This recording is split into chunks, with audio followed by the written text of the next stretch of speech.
Shalom Bapak Ibu yang dikasihi Tuhan. Puji Tuhan, kita berjumpa kembali.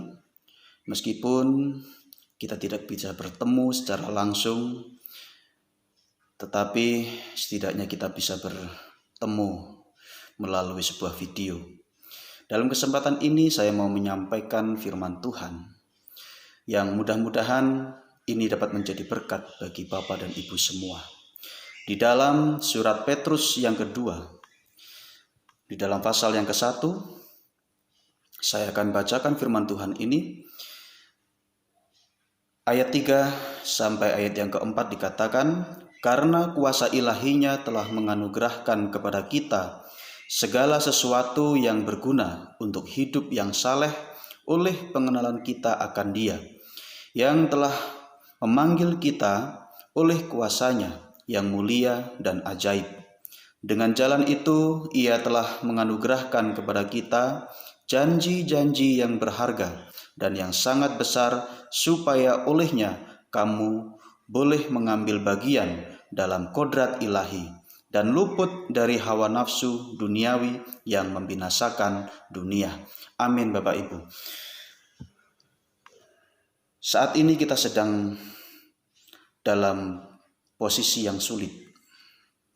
Semua orang merasakan keadaan ini, dan itu tidak hanya kita, melainkan hampir semua orang mengalami kesulitan yang ada saat ini. Namun, melalui peristiwa ini, kita semua boleh belajar. Kita semua diingatkan bahwa ternyata kita tidak bisa berbuat apapun tanpa pertolongan dari Tuhan. Adapun permasalahan seperti yang kita alami sekarang ini justru seharusnya membawa kita untuk menjadi anak-anak Tuhan yang baik. Sebab ada pesan yang sangat luar biasa di dalam firman Tuhan ini, yaitu agar supaya kita tetap dalam posisi yang baik. Memang firman Tuhan di sini mengatakan, karena kuasa ilahinya telah menganugerahkan kepada kita segala sesuatu yang berguna untuk hidup yang saleh oleh pengenalan kita akan Dia, yaitu akan Yesus Kristus. Tapi bukan berarti lalu kita berpikir bahwa segala sesuatu akan menjadi mudah di dalam nama Yesus. Ekonomi kita, pekerjaan kita, atau apapun itu, setiap pergumulan dalam keseharian kita, semua akan dipermudah oleh Tuhan, oleh pengenalan kita akan Tuhan. Bukan berarti seperti itu. Namun justru di dalam peristiwa ini kita diajarkan untuk melihat suatu realita yang ajaib, realita yang baik, untuk menjadi bahan pelajaran bagi kita semua. Kita tidak boleh menggerutu, kita tidak boleh panas hati, kita tidak boleh bersungut-sungut, apalagi mengutuki Tuhan. Di dalam peristiwa ini kita belajar banyak hal. Apalagi dipesankan di dalam ayat yang selanjutnya, dikatakan di dalam ayat yang ke-5 sampai ayat yang ke-6 saya akan bacakan. "Justru karena itu kamu harus dengan sungguh-sungguh berusaha untuk menambahkan kepadamu, yaitu imanmu, kebajikan, dan kepada kebajikan pengetahuan, dan kepada pengetahuan penguasaan diri, kepada penguasaan diri ketekunan, dan kepada ketekunan kesalehan."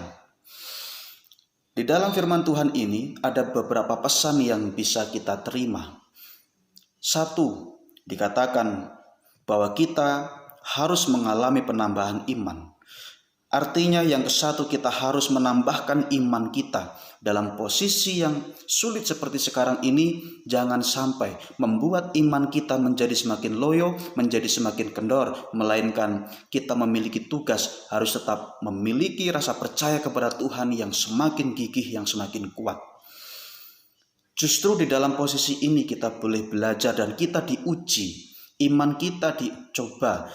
Apakah kita benar-benar dalam posisi yang baik, kita benar-benar dalam posisi yang kuat Mungkin kemarin-kemarin kita dalam posisi yang baik, kita dalam posisi yang kuat, sehingga kita banyak bersyukur, kita banyak memuji Tuhan. Tapi saat ini kita semua diuji. Kekuatan kita, iman kita, kegigihan kita, kesungguhan kita, semua diuji. Apakah seperti apa hasilnya? Tuhan yang menjadi hakimnya. Lalu yang kedua, pesan yang kedua adalah menambahkan penguasaan diri. Dalam situasi seperti ini, jangan sampai kita mengutuki nasib kita, mengutuki Tuhan. Jangan sampai itu terjadi. Melainkan tetap kita mengucap syukur, kita tetap menguasai diri kita. Jangan sampai kita jatuh ke dalam dosa. Kita tetap dalam posisi yang baik, tetap dalam posisi yang benar, beriman kepada Tuhan, dan berjuang bersama-sama. Lalu yang ketiga, kita harus menambahkan ketekunan. Memang segala sesuatu sekarang menjadi semakin sulit. Pekerjaan sulit, apapun semuanya menjadi sulit. Untuk bisa bertemu dengan orang pun sekarang sulit. Nah, tetapi dalam hal ini kita semua diingatkan, kita harus semakin tekun dalam memelihara dan mengelola hidup kita. Kita memiliki tanggung jawab akan anak-anak kita, suami, istri, saudara-saudara kita. Dalam hal itu justru menjadi tugas kita untuk semakin tekun, mempertahankan diri menjadi diri yang baik, menjadi anak Tuhan yang benar sampai pada akhirnya nanti. Lalu yang keempat, ini yang terakhir, kita harus menambahkan kesalehan kita. Kita harus dalam posisi yang saleh, hidup melayani Tuhan, hidup menyembah Tuhan, tetap mengabdi kepada Tuhan. Apapun yang terjadi, kita harus tetap berkata bahwa Tuhan itu baik. Yakinlah bahwa semua ini akan berakhir. Tiba pada waktunya nanti semuanya akan selesai dan kita semua akan berkata, puji Tuhan. Demikian Bapak Ibu yang dapat saya sampaikan. Mudah-mudahan ini menjadi berkat bagi kita semua. Shalom.